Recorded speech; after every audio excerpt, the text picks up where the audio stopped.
네, 오늘 말씀 보도록 하겠습니다. 창세기 27장 27절에서부터 29절의 말씀입니다. 창세기 27장 27절에서부터 29절의 말씀입니다. 우리 다 찾으셨으면은 교독하시고 마지막 절 함께 봉독하도록 하겠습니다. 그가 가까이 가서 그에게 입맞추니 아버지가 그의 옷의 향취를 맡고 그에게 축복하여 이르되 내 아들의 향취는 여호와께서 복 주신 밭의 향취로다.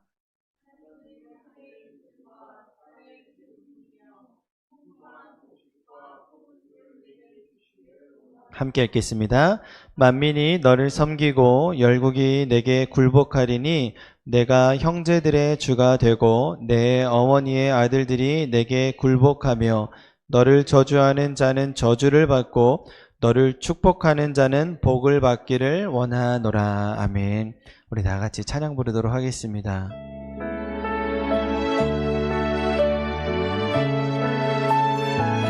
괴로울 때 주님의 얼굴 보라. 평화의 주님 바라보아라. 세상에서 시달린 친구들아 위로의 주님 바라보아라.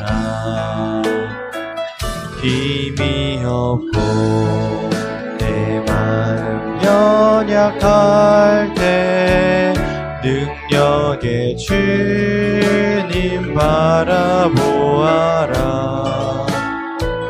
주의 이름 부르는 모든 자는 힘 주시고 늘 지켜주시리.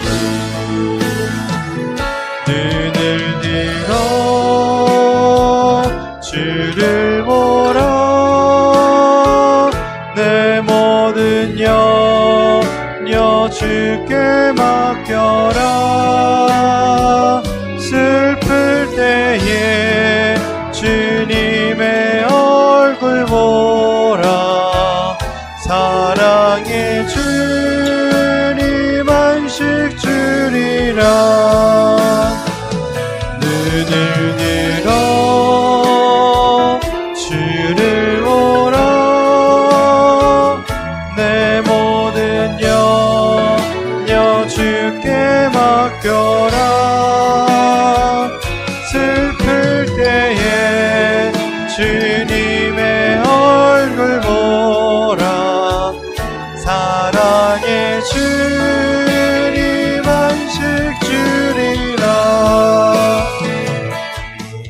오늘도 이 시간 가운데 주님의 은혜가 가득 차고 넘치기를 주님의 이름으로 축복합니다. 아멘. 네, 추석 연휴 잘 보내셨죠? 아멘, 아멘. 네, 이제 추석 연휴가 끝이 났습니다. 이제 당분간 이와 같은 연휴는 없대요.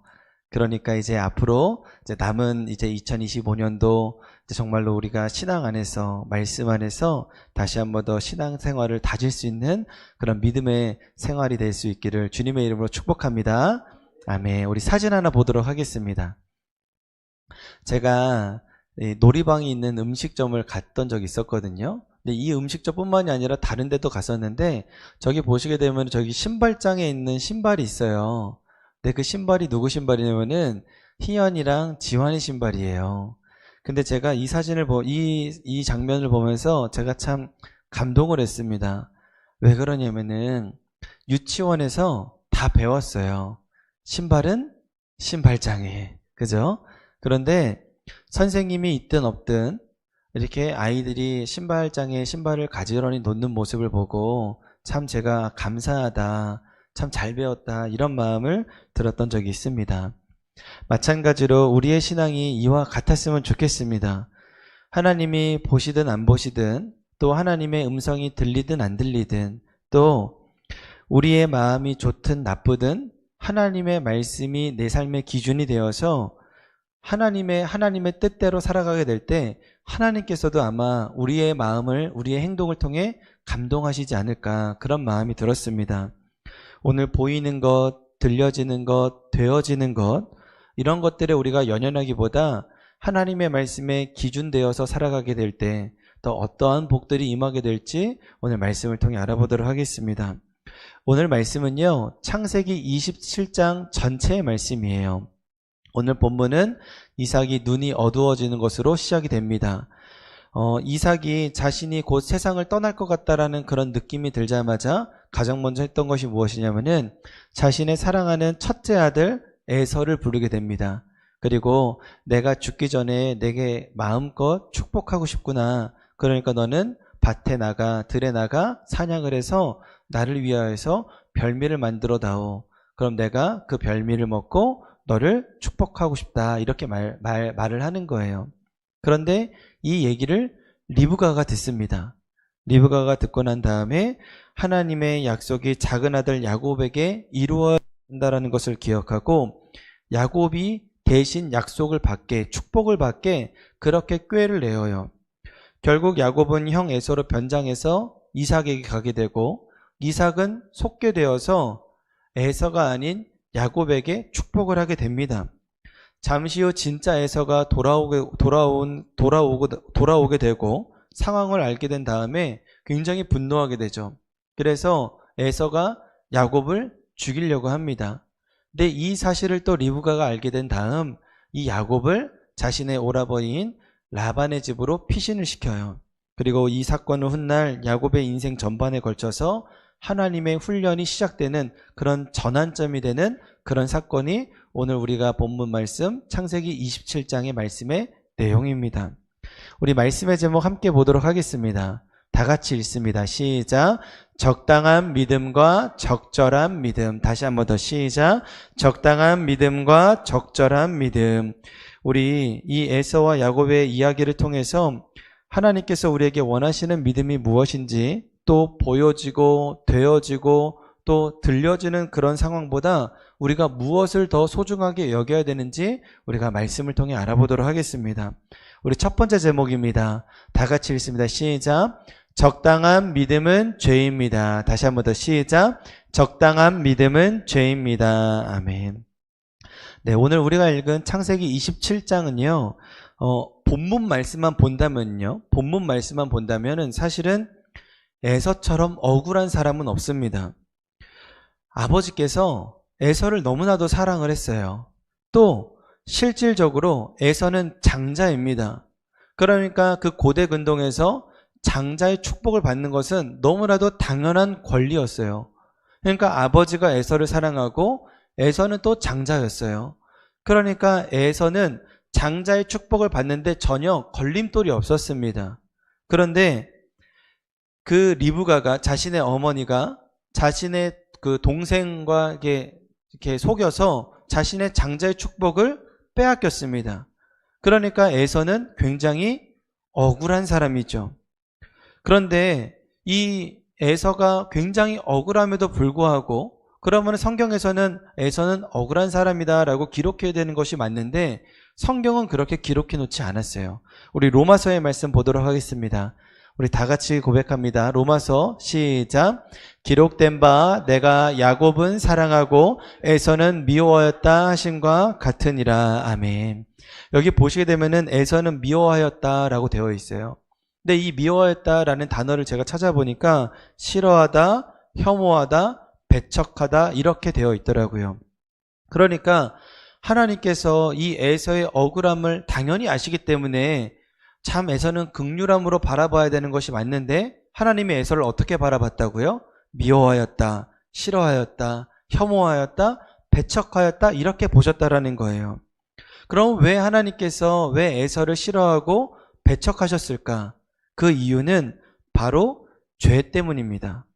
오늘 본문 말씀이 27장인데요. 오늘 본문 말씀이 시작하기 26장의 말씀, 그 26장의 끝절을 보게 되면 이렇게 기록되어 있어요. 우리 다 같이 봉독합니다. 시작. 에서가 40세에 헷 족속 브리엘의 딸 유딧과 헷 족속 엘론의 딸 바스맛을 아내로 맞이하였더니 그들이 이삭과 리브가의 마음에 근심이 되었더라. 아멘. 자, 그리고 27장을 끝맺음하는 46절을 한번 보도록 하겠습니다. 시작. 리브가가 이삭에게 이르되 내가 헷 사람의 딸들로 말미암아 내 삶이 싫어졌거늘 야곱이 만일 이 땅의 딸들 곧 그들과 같은 헷 사람의 딸들 중에서 아내를 맞이하면 내 삶이 내게 무슨 재미가 있으리이까. 아멘. 여기 보시게 되면은 내 삶이 싫어졌다라고 되어 있는데 이 싫어졌다라는 히브리어 단어를 제가 찾아보니까 이런 의미가 되어 있어요. 강한 혐오, 소름이 끼칠 정도로 싫어하다. 그리고 강력한 거부감. 어떤 주석서에는 이렇게 되어 있어요. 상대의 파멸을 바라는 깊은 감정적인 반응. 그러니까 리브가가 그 에서의 며느리를 어떻게 바라봤다고요?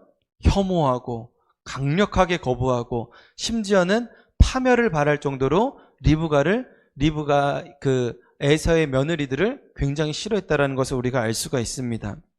리브가가 왜 에서의 며느리들을 그렇게 싫어했을까요?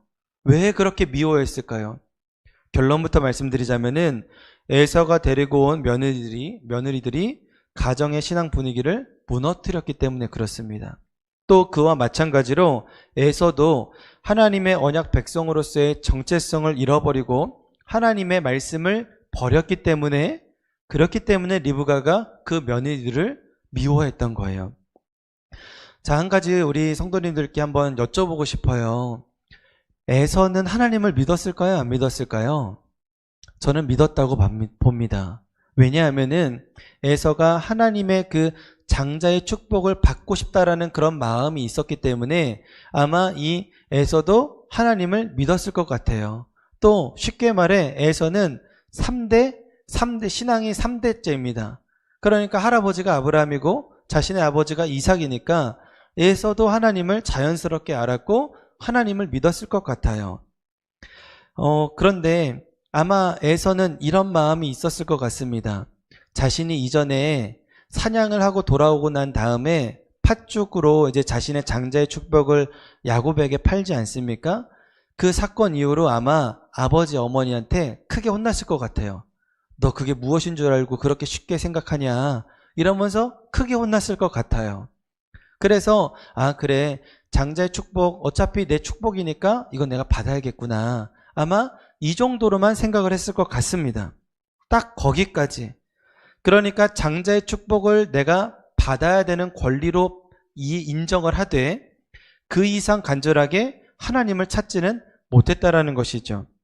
그러니까 장자의 권리, 내가 태어날 때부터 누렸던 이 장자의 권리는 당연히 누려야 되지만 내가 이 권리를 누리기 위해서 해야 되는 그런 책임과 나의 태도는 전혀 바뀌지가 않았다는 것이죠. 그래서 하나님이 주시는 축복 당연히 받고 싶고 그러나 내가 하나님의 그런 사람으로서 택함받은 상속자로서 거룩하고 분별되게 살아가는 것은 거절했던 것입니다. 그 결과 에서는 하나님의 말씀을 만홀히 여기고 하나님의 언약 백성으로서의 정체성을 잃어버리게 되었어요. 그래서 하나님께서 아브라함과 이삭에게 그렇게 신신당부했던 가나안 땅 여인을 만나지 말아라 라는 그 말씀을 어기게 되고 헷 족속, 브리스 족속, 그 가나안의 족속 여인과 결혼을 하게 됩니다. 그러니까요, 겉으로 보기에는 에서는 어떤 사람이죠? 사냥을 잘해요. 또 성실해요. 아버지 효도도 할 줄 아는 그런 아들입니다. 그러나 내면적인 그런 적당한 신앙을 갖고 있었던 거예요. 내가 겉으로는 하나님을 믿고 그래 내가 아버지에게 효도하는 마음으로 그래도 하나님은 잘 믿자 이런 정도로 예배에 나오고 예배도 참석은 했지만 정말 간절한 마음으로 하나님께 그 간절하게 예배도 드리고 그런 마음은 없었다라는 것이죠. 우리의 신앙은 어떠한지 한번 스스로 점검해 보시길 바랍니다. 우리도 하나님을 믿기는 믿습니다. 다 믿기 때문에 이 주일 오전에 나와서 이 성전에 나와서 예배를 드리죠.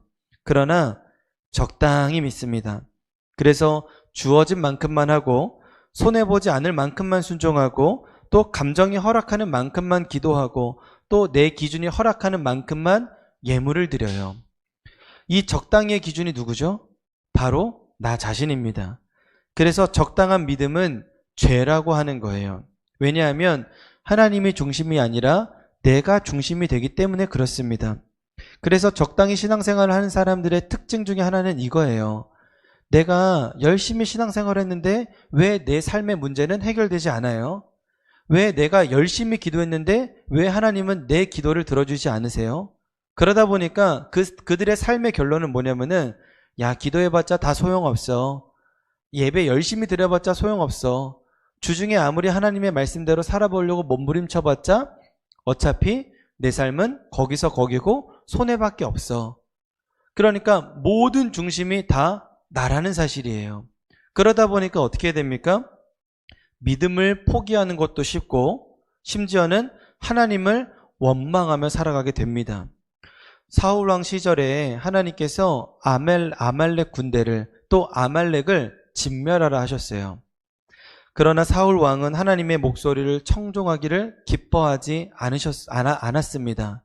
그래서 자기 마음대로 아말렉을 진멸하지 않고 그 아말렉과의 그 전쟁에서 승리한 다음에 그 전리품들을 얻지 않습니까? 근데 이 사무엘 선지자가 그 전리품도 다 불태우라고 했어요. 그런데 이 사울 왕이 어떻게 하냐면 일부는 본인이 취하고 일부를 가지고 하나님께 예물을 드립니다. 제사를 드려요. 그러니까 예배도 자기 마음대로 그렇게 올려드리는 것이죠. 이 모습을 본 사무엘 선지자가 이렇게 고백을 합니다. 우리 사무엘상 15장 22절의 말씀 다 같이 고백합니다. 시작. 사무엘이 이르되 여호와께서 번제와 다른 제사를 그의 목소리를 청종하는 것을 좋아하심 같이 좋아하시겠나이까. 순종이 제사보다 낫고 듣는 것이 순양의 기름보다 나으니. 아멘. 그러니까 하나님께 예배드리는 것이 무엇이 나쁘겠어요? 전쟁에서 승리한 그 전리품으로 예배를 드리고 그렇게 제사를 올려드리는 것이 무엇이 나쁘겠습니까? 그러나 예배를 드리는 것도 하나님이 기준이 아니라 내 기준이라면 그것은 하나님이 절대 기뻐하시는 예배가 아니라는 사실이에요. 그 결과 하나님을 망령되이 여기게 되었고 또 결국 회개할 기회마저 잃어버리게 되었습니다. 우리 히브리서 12장 16절과 17절의 말씀도 함께 봉독합니다. 시작. 음행하는 자와 혹 한 그릇 음식을 위하여 장자의 명분을 판 에서와 같이 망령된 자가 없도록 살피라. 너희가 아는 바와 같이 그가 그 후에 축복을 이어받으려고 눈물을 흘리며 구하되 버림바가 되어 회개할 기회를 얻지 못하였느니라. 아멘. 에서도 그렇고 사울왕도 그렇고 적당히 자기 마음에 옳은 대로 그런 신앙생활, 그런 예배생활을 하게 되면은 하나님을 망령되이 여기는 것이고 심지어는 회개할 기회마저 얻지 못한다. 그것이 오늘 말씀에 그렇게 기록되어 있습니다. 그렇습니다. 적당한 믿음은 결국은 하나님을 만홀히 여기는 죄예요. 하나님이 없는 믿음입니다. 하나님을 믿는다고는 하지만 내가 하나님의 말씀보다 더 중심이기 때문에 회개할 기회마저 잃어버리게 된다는 것이죠. 그렇기 때문에 우리의 신앙이 에서와 같은 길을 걷고 있는 것은 아닌지 한번 점검해 보셔야 됩니다. 적용 질문 드리도록 하겠습니다. 첫 번째입니다. 오늘 예배를 드리러 올 때 어떤 마음이셨나요? 정말로 오늘 이 예배가 정말로 기쁘고 감사하고 하나님께 받은 은혜에 내가 영광을 돌리기 위해 이 자리에 왔는가? 아니면은 내가 이 예배를 후다닥 해치우고 그냥 숙제하듯이 이 자리에 왔는가? 이것을 스스로 한번 점검해 보시길 바랍니다. 두 번째 질문입니다. 내가 세운 적당한 믿음이 있다면 무엇입니까? 예를 들면은 우리가 주중에 새벽 기도 나오면 죽는다고 생각하는 분들도 계실 수도 있을 것 같아요. 또 우리가 예물을 드리는 것도 이 이상 드리면은 우리는 정말 부족하고 가난하게 생각하게 여기는 사람들도 있을 수도 있어요. 그렇기 때문에 내가 세운 적당한 믿음이 있다면 그것이 무엇인지 한번 속회 시간에 한번 나눠보시길 바랍니다. 두 번째입니다. 우리 두 번째 제목 다 같이 읽습니다. 시작. 하나님께 반응하는 것이 적절한 믿음입니다. 아멘. 다시 한 번 더 시작. 하나님께 반응하는 것이 적절한 믿음입니다.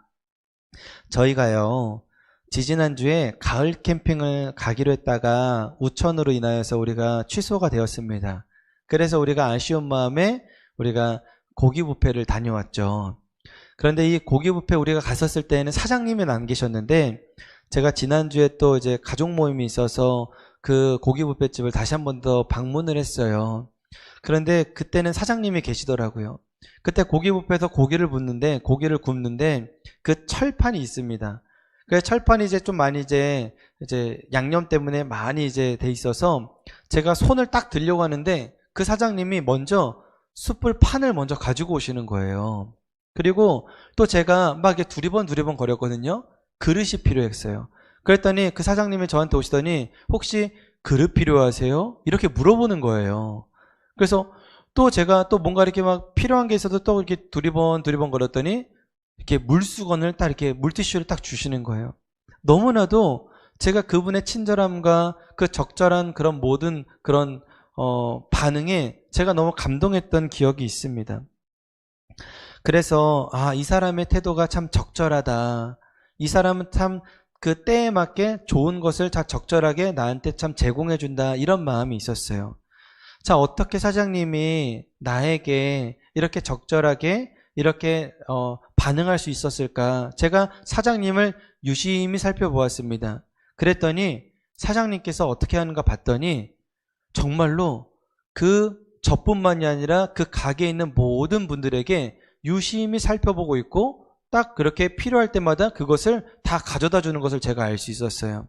그래서 사람들이 뭔가가 필요할 때 적절하게 직원을 보낸다든가 아니면 직원들이 바쁘면 본인이 찾아간다든가 이렇게 그 문제들을 다 쉽게 해결을 하더라고요. 저는 이 모습을 보면서 이렇게 느꼈습니다. 하나님께서도 우리가 이렇게 반응하기를 원하는구나. 이것을 제가 깨달았어요. 우리의 말과 행동이 크고 화려하지 않아도 하나님의 뜻에 섬세하게 반응하고 작은 일에도 순종하게 될 때 하나님께서 감동하시겠구나. 그것을 제가 깨닫게 되었습니다. 적절한 믿음도 이와 같아요. 적절하게 행동하기 위해서는 우리도 절제가 필요하고요. 또한 적극적인 태도도 필요합니다. 균형이 잡혀야지만 이 적절한 믿음으로 우리가 반응할 수가 있는 것이죠. 너무 나서면은요, 무례하게 보여요. 또 너무 내빼면 그것이 굉장히 책임감이 없고 회피하는 것처럼 여겨집니다. 그러나 하나님의 뜻에 섬세하게 반응하는 것, 하나님의 계획에 우리가 절대적으로 적극적으로 참여하는 것, 그것이 바로 적절한 믿음이라는 것입니다. 그래서 이 적절한 믿음이라는 것은 하나님의 뜻에 섬세하게 반응하는 태도를 의미하는데 내 계획과 내 뜻과 내 생각대로 적당하게 행동하는 것과는 정반대되는 의미로서 하나님의 뜻에, 하나님의 말씀에, 하나님의 계획에 섬세하게 반응하는 태도, 그것이 적절한 믿음이라는 거예요. 그렇다고 해서 이 적절한 믿음이 그저 수동적으로 게으르다라는 그런 의미는 아닙니다. 오히려 하나님의 뜻을 이루기 위하여서는요, 우리가 적극적인 마음의 태도도 필요하고 또 그와 마찬가지로 절제하는 마음도 필요합니다. 그리고 또 하나님께서 하늘에 사인이 딱 떨어졌다. 그때는 뒤도 돌아보지도 않고 그냥 앞으로 나아가는, 홍해길이 아무리 내 앞에 눈에 있다 하더라도 그 홍해를 향해서 한 걸음 한 걸음씩 믿음으로 나아갈 수 있는 그런 강력한 그런 마음도 필요하다라는 거예요. 이 적절한 믿음이 에베소서에는 이렇게 기록되어 있습니다. 우리 에베소서 4장 1절의 말씀입니다. 시작. 그러므로 주 안에서 갇힌 내가 너희를 권하노니 너희가 부르심을 받은 일에 합당하게 행하여. 아멘. 여기 보시게 되면은 그리스도인답게 부르심을 받은 자답게 합당하게 행하라는 거예요. 그런데 이 합당하게 행하기 위하여서 어떻게 행하여야 되는지 그 다음 절 보도록 하겠습니다. 시작. 모든 겸손과 온유로 하고 오래 참음으로 사랑 가운데서 서로 용납하고 평안에 매는 줄로 성령이 하나 되게 하신 것을 힘써 지키라. 아멘. 여기 보시게 되면은 모든 겸손, 온유, 오래 참음으로 사랑 가운데 하고 서로 용납하고 평안에 매는 줄로 성령이 하나가 되게 하신 것으로 어떻게 하라고요? 힘써 지켜라. 그러니까 그냥 내가 느긋하게 그냥 자기는 가만히 있다가 하나님께서 모든 것들을 다 행하시겠지, 그런 태도가 아니라 이 모든 것들을 이루기 위하여서 힘써 지켜야 된다는 거예요. 급하지도 않고 게으르지도 않고 조급하지도 않고, 그렇다고 성령님보다 앞서지도 않고 뒤처지지도 않고, 또 하나님의 말씀에 좌로나 우로나 치우치지 않고 우리가 이 모든 것들을 합당하게 행하기 위하여서 우리가 힘써 행해야 된다는 거예요. 그러나 우리가 이 적절한 믿음, 합당한 믿음, 이것이 그냥 오해하지 않았으면 하는 것이 있습니다. 그것은 무엇이냐면 우리의 행위가, 우리의 삶이 완전해야 된다라는 것을 의미하는 것은 아니에요. 우리는 완전할 수도 없을 뿐더러 하나님께서 우리에게 완전함을 요구하시는 것도 아닙니다. 오늘 우리가 읽은 말씀은 야곱이 아버지 이삭과 그리고 자신의 형 에서를 속인 그런 사건이에요. 야곱이 결론적으로 축복을 받았기 때문에 야곱이 옳았다, 야곱이 잘했다, 그런 얘기 절대 아닙니다. 야곱 잘못한 행동이에요. 야곱은 절대 그렇게 행동해서는 안 되는 일입니다. 그래서 하나님의 축복을 받기 위하여서 이 과정은 다 필요 없다, 이런 얘기하는 게 절대 아니에요. 모든 이 죄의 결과값은 누가 받게 돼 있어요? 다 우리가 지게 되어 있습니다. 우리가 예수님을 믿음으로 말미암아 우리의 영혼은 구원은 받지만 우리가 잘못한 것에 대해서는 우리가 다 책임을 져야 돼요. 예를 들면 이렇습니다. 우리가 하나님의 말씀을 차 안에서 운전을 하고 있다가 우리가 설교 말씀을 듣고 가고 있었어요. 그러다가 잠깐 한눈을 팔았어요. 잠깐 딴 생각을 했어요. 그러다가 앞차를 박았습니다. 그러면은 누가 책임을 져야 되는 거예요? 내가 책임을 져야 되는 거예요. 내가 잘못한 게 있으면은 내가 책임을 져야 되는 겁니다. 마찬가지로 야곱과 리브가가 자신의 남편 이삭과 자신의 형 에서를 속이게 되었어요. 그 결과 이 야곱은 에서의 분노를 샀기 때문에 자신의 삼촌 라반네 집으로 피신하게 되었는데, 이 리브가는 평생 동안 자신이 그렇게 사랑했던 아들 야곱을 평생 동안 만나질 못해요. 그리고 나서 그냥 하나님께로 돌아가게 됩니다. 또 야곱도 마찬가지예요. 이 야곱의 나이가 한 대략 40살에서 60살 정도 되거든요, 이 사건 자체가. 그런데 그때까지만 해도 이 야곱은 굉장히 엄마 품속에 있었던 그런 사람입니다.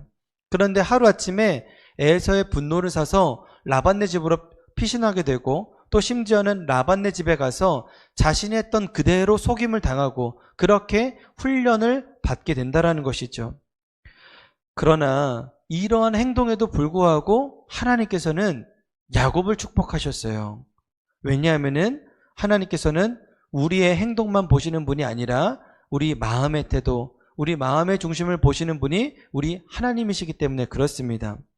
야곱은 속임이라는 잘못된 방법을 택했지만 그 마음 깊은 곳에서는 하나님의 복을 받고 싶다라는 그런 간절한 마음이 있었기 때문에 그렇습니다. 이런 복은요, 단순히 형 에서의 복을 내가 갖고 싶다, 뺏고 싶다, 이런 마음이 아니에요. 나의 조부 아브라함, 나의 아버지 이삭이 받았던 그 복, 이 복의 원천이신 하나님을 내가 꼭 이 복을 누리고 싶다라는 하나님을 향한 그런 간절한 마음이었기 때문에 그렇습니다.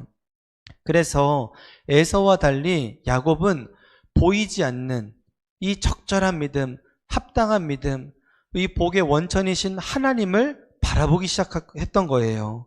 그러다 보니까 하나님께서는 이 야곱의 마음의 중심을 보시고 야곱에게 축복을 내리신 것입니다.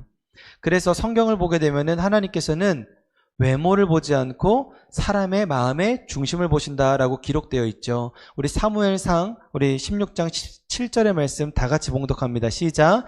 사람은 외모를 보거니와 나 여호와는 중심을 보느니라 하시더라. 아멘. 그렇습니다. 야곱은 미숙했고 완전하지 못했어요. 그러나 하나님은 그의 미숙함보다 그의 마음의 중심을 더 중요하게 여겼습니다. 야곱은 잘못했지만 하나님은 야곱에게 축복을 내리신 이 영적인 원리를 꼭 깨달으시기를 축복합니다. 그 마음의 중심의 태도에는요, 하나님을 향한 열망이 있었고 갈망이 있다는 거예요. 하나님은 그 마음을 適당하게 여겼다라는 겁니다. 그래서 하나님은 야곱을 가만히 내버려 두시지 않으셨어요. 그를 라반네 집으로 보냈고, 또 라반네 집에서 심지어는 또 그 야곱이 자신이 했던 그대로 라반에게 속임을 당하게 됩니다. 그 사건을 통하여서 야곱은 또 하나님 앞에 진정으로 낮아지게 되는 믿음의 훈련을 하기 시작하게 되는 것이죠.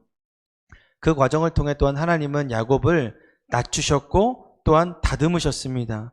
그래서 결국엔 야곱이 죽기 직전에는 이런 고백을 했어요. 우리 창세기 48장의 말씀입니다. 다 같이 고백합니다. 시작. 지금까지 나를 기르신 하나님, 나를 모든 환난에서 건지신 여호와. 아멘. 그러니까 야곱이 생각해 봤더니 자신의 연약함과 미숙함을 하나님께서 다루시고 기르시고 모든 환난에서 건져내셨구나라는 것을 야곱은 깨달았습니다. 이 적절한 믿음이라는 게 그래요. 완벽한 행동을 의미하는 게 적절한 믿음이 아닙니다. 하나님 앞에 내 마음의 중심의 태도가 올곧은지, 또 하나님의 뜻에 우리가 섬세하게 반응했는가, 그것이 적절한 믿음입니다. 야곱의 시작은 연약했지만 또 속임으로 가득했지만 믿음은 적극적이었고 또 절제했고 또 하나님의 말씀에 섬세하게 반응했어요. 그래서 결국에는 그의 이름이 야곱, 속임의 아들, 속임수, 뒤꿈치를 잡은 자, 이런 이름의 야곱의 뜻이 있었지만 그가 이제는 그의 이름이 이스라엘로 바뀌어지게 됩니다. 하나님과 씨름하여 이겼다. 그래서 그의 이름이 이스라엘로 바뀌게 되고 그의 정체성이 바뀌게 되었다라는 것이죠. 그렇습니다. 우리의 마음이 주님께로 향하여 있는지, 또 내 마음의 중심이 또 주님으로 가득 채워져 있는지 그것을 한번 점검해 보시길 바랍니다. 지금 이 예배 시간에도요, 누군가는 하나님의 마음으로 가득 채워져서 충만하게 은혜를 받는가 반면 누군가는 이 하나님을 만홀히 여기고 망령되이 여기고 회개할 기회마저 잃어버릴 수 있다라는 사실이에요. 저는 우리 복된 성지의 모든 우리 성도님들을 축복하기는 우리가 더욱더 주님의 마음으로 충만하게 채워져서 더욱더 이 적절한 믿음, 하나님의 말씀에 우리가 예민하고 기민하고 섬세하게 반응하는 그런 믿음의 자녀들, 상속자가 되시기를 주님의 이름으로 축복합니다. 아멘. 그렇게 되어질 때 주님께서는 우리의 연약함을 채워주세요. 우리의 부족함을 꾸짖지 않으시고 우리를 기르시고 또한 인도해 주시는 하나님이십니다. 우리가 이런 하나님을 신뢰하게 될 때 오늘 나의 부족함과 연약함을 보는 것이 아니라 나를 채워주시고 나를 인도해 주신 하나님만 바라보며 나아가게 되시기를 다시 한 번 더 주님의 이름으로 축복합니다. 아멘. 우리 적용 질문 드리도록 하겠습니다. 한 주 동안 주님의 말씀대로 살아보려고 했던 적이 있다면 나눠주세요. 우리가 한 주 동안 하나님의 말씀에 섬세하게 반응했던 적이 있는가, 이것을 한번 나눠주시길 바랍니다. 자, 두 번째 질문이에요. 내 마음의 중심은 어디에 있습니까?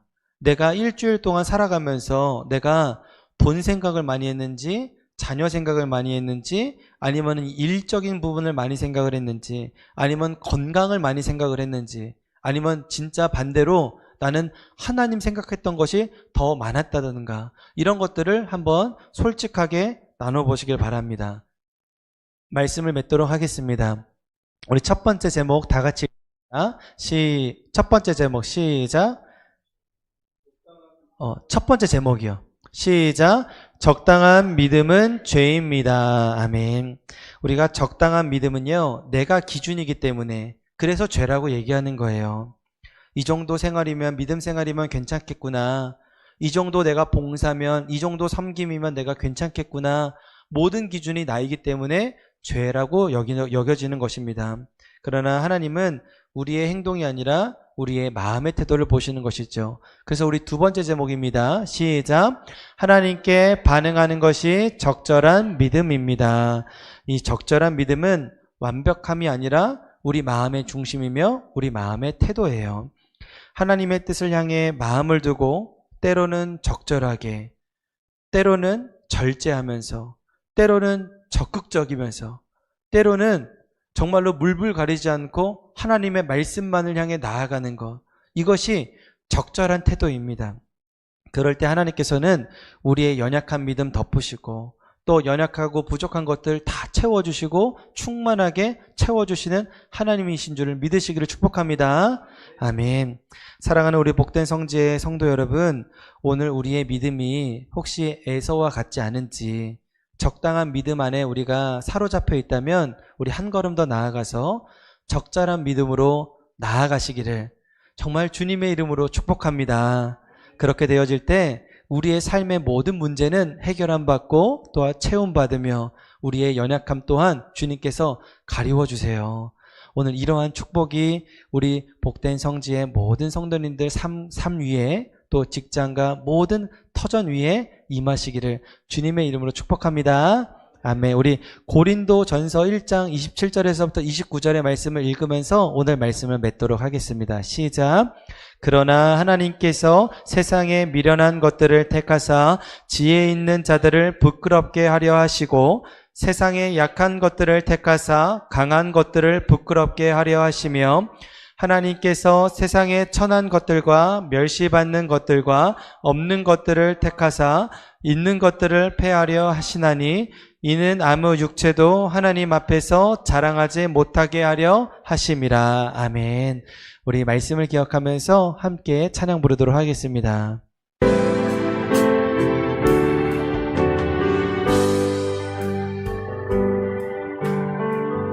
보라 보라